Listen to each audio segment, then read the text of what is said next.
یہ بہلول بھی اسی قبیلے کا فرد تھا، دجلہ کے کنارے مٹی کے گھروندے پاؤں پہ بناتا ہے اور انہیں مسمار کر دیتا ہے۔ وہ کبھی آپ نے دیکھا ہوگا کہ بچے ریت میں اپنا پاؤں رکھ کر کے اوپر سے ریت تھپک لیتے ہیں اور پھر پاؤں ہولے سے نکال لیتے ہیں، بچ جائے تو بڑے خوش ہوتے ہیں، اور جب کھیل ختم ہو جاتے ہیں تو اسے گرا دیتے ہیں اپنے ہاتھوں سے۔ بہلول بھی اسی شغل میں لگا ہوا ہے۔ بہلول یہ کام کر رہا ہے، گروندے بناتا ہے گراتا ہے، گروندے بناتا ہے گراتا ہے۔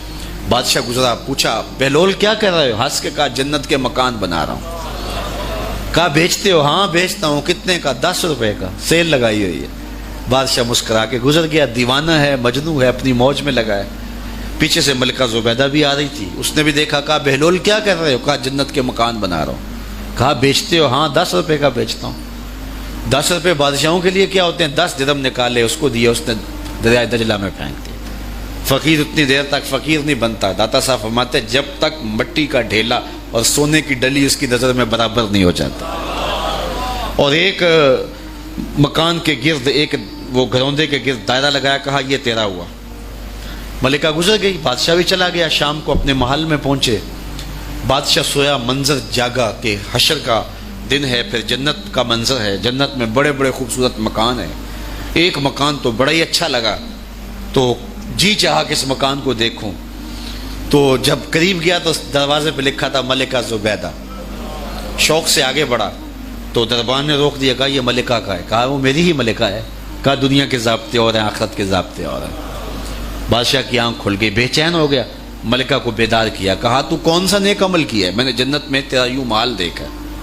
ملکہ کہنے لگی وہی معمول کی نمازیں، وہی سب کچھ، کوئی نیا کام تو میں نے کیا نہیں۔ ہاں یاد آیا، کل گزر رہی تھی، دجلہ کا کنارہ تھا، وہ جسے لوگ مجذوب کہتے ہیں، وہ جو دیوانہ کہلاتا ہے، وہ بہلول، وہ جنت کے محل کہتا تھا وہ بنا رہا تھا۔ میں نے کہا چلو کوئی بات نہیں، فقیر ہے، 10 روپے کیا ہوتے ہیں، تو میں نے 10 روپے کا ایک محل خریدا تھا۔ بادشاہ سر پکڑ کے بیٹھ گیا، وہ تو مجھے بھی کہتا تھا۔ میں دیوانے کی بات سمجھ کے گزر گیا۔ اگلے دن بادشاہ قصدن گزرا۔ جب قصدن گزرا نا تو دل دھڑک رہا تھا کہ کہیں مجذوب پھر آج مل جائے اور اسی موج میں ہو تو کام بن جائے۔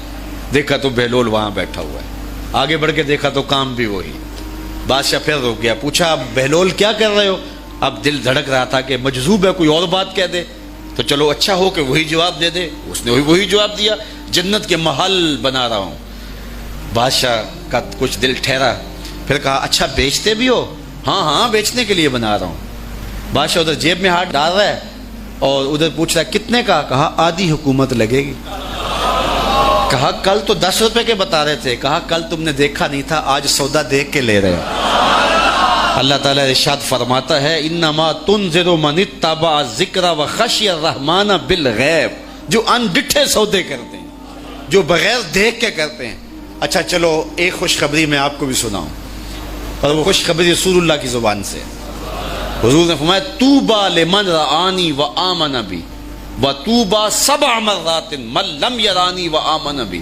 فرمایا صحابہ تمہیں مبارک ہو ایمان کی کہ تم نے مجھے دیکھا اور میرے اوپر ایمان لائے، اور کہا انہیں 7 مبارکیں ہوں جنہوں نے مجھے دیکھا بھی نہیں ہوگا اور پھر بھی ایمان لائیں گے۔ انما تنذر من اتبع الذکر وخشی الرحمن بالغیب فبشرہ بمغفرۃ واجر کریم۔ ان کو بشارت دے دیجئے بڑی عزت والے اجر کی اور خوشخبری بھی۔ تو جس اجر کو میرا رب بھی کریم کہہ رہا ہے وہ اجر کیسا ہوگا؟ تو یہاں تو لہجہ دم توڑتا ہے اور الفاظ ساتھ نہیں دیتے کہ اجر کریم کی کیا تعریف کریں جس اجر کو میرے رب نے بھی کریم کی صفت سے موصوف کر دیا ہے۔